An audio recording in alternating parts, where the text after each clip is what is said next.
Hello दोस्तों, welcome to my self study. दोस्तों, वर्ष 2021 करंट अफेयर्स क्वेश्चंस की सीरीज़ में एक बार फिर आपका बहुत बहुत स्वागत है। दोस्तों, इस सीरीज़ में अभी तक हम लोगों ने जनवरी माह से लेके जुलाई माह तक के करंट अफेयर्स क्वेश्चंस को डिस्कस कर लिया है। दोस्तों, चलिए आज स्टार्ट करते हैं अगस्त माह के अभी तक के महत्वपूर्ण करंट अफेयर्स क्वेश्चंस। हमेशा की तरह दोस्तों, मैं यहाँ पे आपको प्रश्नों का उत्तर तो बताऊँगा ही, साथ ही टॉपिक से रिलेटेड इंपॉर्टेंट फैक्ट्स बताऊँगा और उन्हीं फैक्ट से रिलेटेड वीडियो के अंत में आपसे एक प्रश्न ही पूछूंगा जिसका उत्तर आपको देना होता है। तो चलिए दोस्तों, स्टार्ट करते हैं आज के अपने पहले प्रश्न से। प्रश्न है, हाल ही में निम्नलिखित में से किस देश में दुनिया का सबसे बड़ा नीलम का क्लस्टर पाया गया? और आपके ऑप्शंस हैं बोत्सवाना, श्रीलंका, हैती या फिर इथोपिया। तो दोस्तों, इसका सही आंसर हो जाएगा ऑप्शन सेकंड, श्रीलंका। इस संदर्भ में आपको बताता चलूँ दोस्तों कि यह नीलम क्लस्टर का जो वजन है वह लगभग 510 किलोग्राम है, जबकि इसकी अंतर्राष्ट्रीय मार्केट में जो इसकी वैल्यू है वह लगभग 1 बिलियन अमेरिकी डॉलर के बराबर है। श्रीलंका के विषय में दोस्तों आपको बता चलूँ कि श्रीलंका की राजधानी है श्री जयवर्धनेपुरा गुट्टे, जबकि वहाँ की जो मुद्रा है वह कहलाती है श्रीलंकाई रुपया। साथ ही दोस्तों, वहाँ के प्रधानमंत्री हैं महिंदा राजपक्षे, जबकि राष्ट्रपति हैं गोटबया राजपक्षे। यहीं पर बताता चलूँ दोस्तों कि भारत और श्रीलंका मन्नार की खाड़ी तथा पाक जल संधि के द्वारा अलग होते हैं। यहीं पर अगर करंट अफेयर्स की बात करें दोस्तों, तो श्रीलंका ने कोलंबो पोर्ट के नज़दीक अपना एक छोटा सा शहर जो है वह पूरी तरह से चीन को दान में दे दिया है। और यहाँ पर चीन ने ऐसी घोषणा की है कि वहाँ पर चीन का ही रुपया चलेगा, चीन का ही पासपोर्ट वहाँ पर वैलिड होगा। अगला प्रश्न है, हाल ही में किस अफ्रीकी देश द्वारा पहली बार क्रिप्टो करेंसी ई नायरा को जारी करने की घोषणा की गई है? और आपके ऑप्शंस हैं इथोपिया, नाइजर, नाइजीरिया या फिर माली। तो दोस्तों, इसका सही आंसर होगा ऑप्शन थर्ड, नाइजीरिया। इस संदर्भ में आपको बताता चलूँ दोस्तों कि अभी हाल ही में नाइजीरिया की सरकार द्वारा नाइजीरिया में ट्विटर को बैन करने की घोषणा की गई है। साथ ही दोस्तों, आपको बता चलूँ कि नाइजीरिया अफ्रीकी महाद्वीप का सबसे बड़ी जनसंख्या तथा सबसे बड़ी अर्थव्यवस्था वाला देश है। वहीं क्षेत्रफल के मामले में अफ्रीका कॉन्टिनेंट का सबसे बड़ा देश अल्जीरिया है। वहीं नाइजीरिया की राजधानी है अबुजा। और साथ ही दोस्तों, नाइजीरिया में एक बहुत ही महत्वपूर्ण नदी बहती है और उसका नाम है नाइजर। नाइजर नाम का एक नाइजीरिया का पड़ोसी देश भी है। अगला प्रश्न है, हाल ही में सुर्खियों में रहा हल्दीबाड़ी चिल्हाटी रेल मार्ग किस पड़ोसी देश से संबंधित है? और आपके ऑप्शंस हैं नेपाल, पाकिस्तान, बांग्लादेश या फिर भूटान। तो दोस्तों, इसका सही आंसर होगा ऑप्शन थर्ड, बांग्लादेश। इस संदर्भ में आपको बताता चलूँ दोस्तों कि यह रेल मार्ग जो है वह अंग्रेजों के ज़माने का है और इसे स्वतंत्रता प्राप्ति के बाद वर्ष 1965 तक यह जो है कि परिचालन में था। लेकिन दोस्तों, जैसा कि आप जानते हैं कि वर्ष 1965 के भारत पाकिस्तान युद्ध के बाद इस रेल सेवा को बंद कर दिया गया था।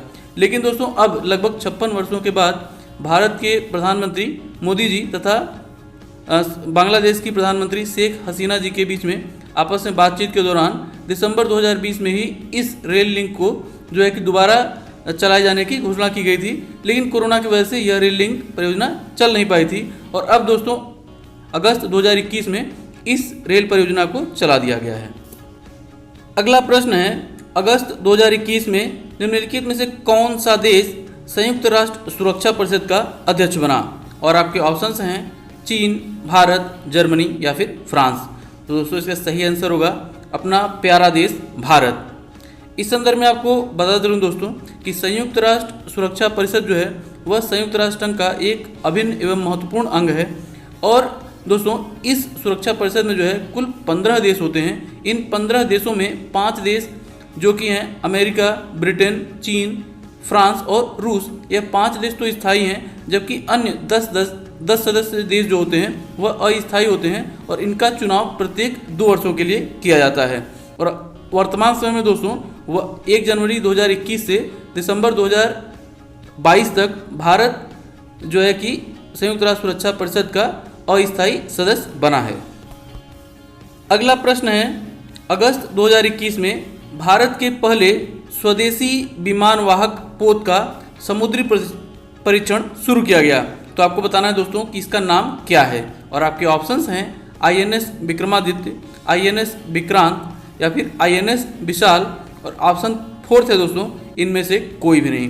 तो दोस्तों इसका सही आंसर होगा ऑप्शन सेकंड INS विक्रांत। इस संदर्भ में दोस्तों आपको बताता चलूँ कि जो यह विमान वाहक युद्धपोत होते हैं वह एक बहुत ही बड़ा जो है एयरपोर्ट की तरह काम करता है और यह समुद्र में तैरते रहते हैं, जिस तरह से एक बड़ा शिप होता है और इस पर हवाई जहाज या हेलीकॉप्टर उतर सकते हैं और फिर यहाँ से टेक ऑफ भी कर सकते हैं। तो दोस्तों यह तो बात हो गई युद्धपोत की। अब यहाँ बात हो रही है दोस्तों स्वदेशी विमान वाहक युद्धपोत। तो दोस्तों आपको बता चलूँ कि यह भारत का पहला जो है कि इस प्रकार का विमान वाहक पोत है। भारत के पास पहले एक और भी विमान वाहक युद्धपोत है दोस्तों और उसका नाम है INS विक्रमादित्य, लेकिन दोस्तों यह स्वदेशी नहीं है, इसको हम लोगों ने रूस से खरीदा है। जबकि INS विक्रांत का निर्माण भारतीय सरकारी कंपनी कोचिन शिपयार्ड लिमिटेड द्वारा किया जा रहा है और इसमें कुल 23,000 करोड़ रुपए का खर्च आया हुआ है। और इस युद्धपोत को बनाने में दोस्तों जो टोटल सामग्री का यूज किया गया है उसमें से 76% जो सामान है वह भारतीय कंपनियों द्वारा ही जो है कि बनाया गया है। साथ ही आपको बता दूं दोस्तों कि INS विक्रांत को बनाए जाने की शुरुआत वर्ष 2009 में किया गया था और अब 2022 में इसे भारतीय नौसेना में शामिल कर लिया जाएगा। अगला प्रश्न है 15 अगस्त 2021 को स्वतंत्रता दिवस के अवसर पर मुख्य अतिथि के रूप में किसे आमंत्रित किया गया है? और आपके ऑप्शंस हैं बोरिस जॉनसन, विश्व ओलंपिक समिति, भारतीय ओलंपिक दल या फिर इनमें से कोई भी नहीं। तो दोस्तों इसका सही आंसर होगा ऑप्शन 3 भारतीय ओलंपिक दल। इस संदर्भ में आपको बताता चलूँ दोस्तों कि जैसा कि आप जानते हैं कि अभी कुछ दिनों पहले ही जो है कि टोक्यो ओलंपिक का समापन हुआ है और इस ओलंपिक खेलों में दोस्तों भारत ने अभी तक का अपना सर्वश्रेष्ठ प्रदर्शन करते हुए 1 स्वर्ण 2 रजत सहित कुल 7 पदक अपने नाम किए हैं। तो उनके इसी शानदार प्रदर्शन के लिए दोस्तों पूरे भारतीय ओलंपिक दल, इसमें कुल 127 सदस्य शामिल हैं, उनको मुख्य अतिथि के रूप में स्वतंत्रता दिवस के समारोह में बुलाया गया है। अगला प्रश्न है निम्नलिखित में से किस खेल पुरस्कार का नाम बदलकर अब मेजर ध्यानचंद खेल पुरस्कार कर दिया गया है? और आपके ऑप्शंस हैं द्रोणाचार्य पुरस्कार, कलिंगा पुरस्कार, राजीव गांधी खेल रत्न पुरस्कार या फिर अर्जुन पुरस्कार। तो दोस्तों इसका सही आंसर होगा ऑप्शन 3 राजीव गांधी खेल रत्न पुरस्कार।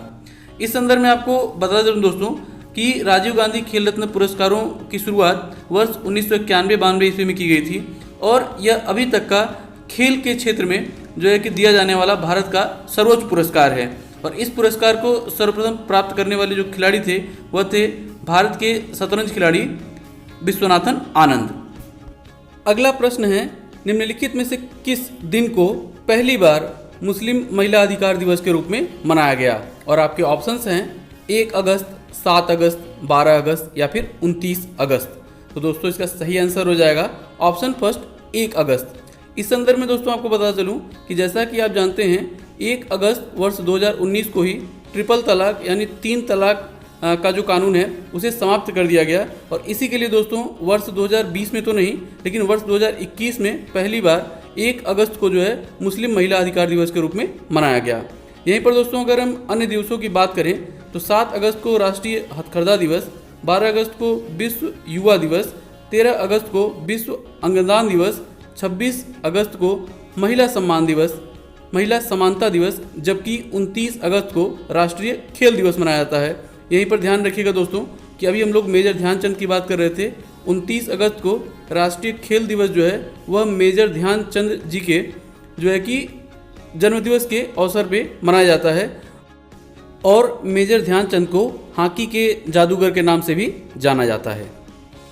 अगला प्रश्न है अगस्त 2021 में देश के 25वें नियंत्रक एवं लेखा परीक्षक यानी कि कैग के रूप में किसकी नियुक्ति की गई? और आपके ऑप्शंस हैं अनूप कुमार पांडे, सुशील चंद्र, दीपक दास या फिर NV रमना। तो दोस्तों इसका सही आंसर होगा ऑप्शन 3 दीपक दास। यहीं पर दोस्तों अगर हम अन्य ऑप्शंस की बात करें तो ऑप्शन फर्स्ट अनूप चंद्र पांडे जी को अभी कुछ समय पहले ही जो है कि चुनाव आयुक्त बनाया गया है। ध्यान रखिएगा दोस्तों कि अनूप चंद्र पांडे जी जो हैं वह चुनाव आयुक्त हैं, मुख्य चुनाव आयुक्त नहीं हैं। वहीं जो ऑप्शन सेकंड है सुशील चंद्र वह भारत के मुख्य चुनाव आयुक्त हैं। वहीं दोस्तों अगर हम ऑप्शन 4 की बात करें NB रमना, तो वर्तमान समय में भारत के सर्वोच्च न्यायालय के जो मुख्य न्यायाधीश हैं वह हैं NB रमना। अगला प्रश्न है, अगस्त 2021 में महाराष्ट्र भूषण वर्ष 2020 के पुरस्कार से किसे सम्मानित किए जाने की घोषणा की गई? और आपके ऑप्शंस हैं लता मंगेशकर, सचिन तेंदुलकर, आशा भोसले या फिर इनमें से कोई भी नहीं। तो दोस्तों इसका सही आंसर हो जाएगा ऑप्शन 3 आशा भोसले। इस संदर्भ में आपको बता चलूं दोस्तों कि महाराष्ट्र भूषण जो है वह महाराष्ट्र राज्य सरकार का सबसे बड़ा पुरस्कार है और इसे सबसे पहली बार वर्ष 1996 ईस्वी में पुरुषोत्तम दास लक्ष्मण देशपांडे को प्रदान किया गया था। वहीं दोस्तों वर्ष 1997 ईस्वी में इसे जो है कि लता मंगेशकर जी को, जबकि वर्ष 2001 में सचिन तेंदुलकर को इस पुरस्कार से सम्मानित किया गया। यहीं पर आपको बता चलूं दोस्तों कि यह जो पुरस्कार है वह साहित्य, कला, विज्ञान, खेल, सिनेमा आदि क्षेत्रों में विशेष योगदान के लिए प्रदान किया जाता है। दोस्तों अब बारी है आज के प्रश्न की। प्रश्न है, राष्ट्रीय खेल दिवस कब मनाया जाता है? और आपके ऑप्शंस हैं 12 अगस्त, 26 अगस्त, 29 अगस्त या फिर 30 अगस्त। हमेशा की तरह दोस्तों अगर आपने पूरी वीडियो बहुत ध्यानपूर्वक देखा होगा तो इस प्रश्न का सही उत्तर आपको अभी तक इसी वीडियो में मिल गया होगा।